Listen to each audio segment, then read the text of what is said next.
Hello there and welcome once again to Red Gaming Tech. My name is Marta. Today is the 1st of August and I'm here as always to give you a daily dose of the latest gaming news.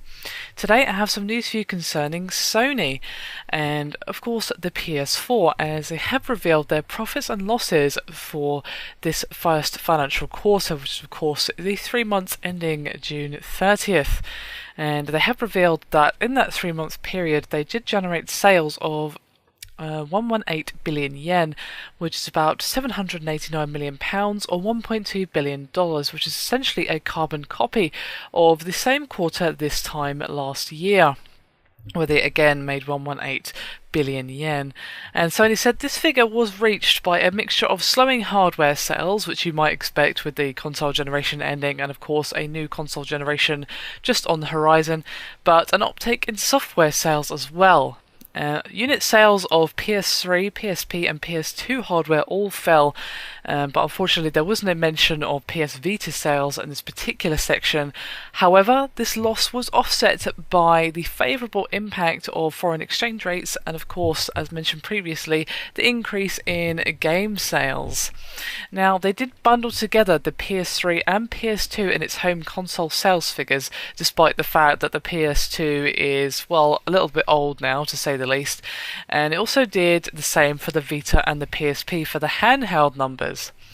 So we've got combined PS3 and PS2 hardware sales, which came in at 1.1 million for the quarter, which is compared to the 2.8 million of last year, while combined PS Vita and PSP sales totaled 600,000, which is again down from 1.4 million. However, software sales for all platforms hit 64 million units, which is up from the 43 million of last year. Now, despite the fact that software sales are doing much better in comparison to the previous year, the PlayStation division's operating losses increased by 11 billion yen, which is about 75 million pounds or $114 million, and reached about 15 billion yen total, which is about 99 million pounds or $150 million, which is a significant rise, which is probably putting quite a healthy squeeze, or unhealthy depending on your perspective, on their profit margins.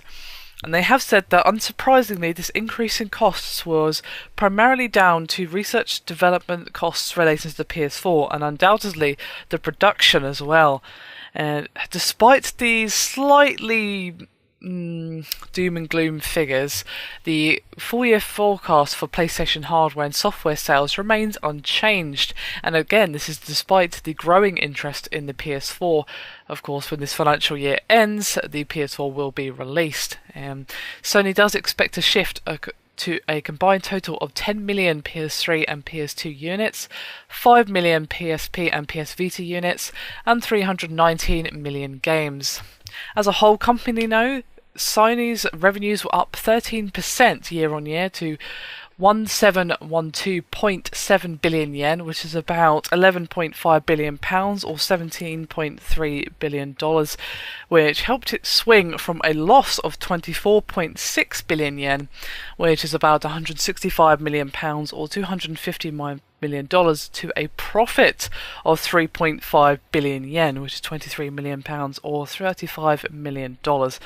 So, despite the fact that they're taking a little bit of a hit in the console division, Sony as a company are doing much better in comparison to this time last year.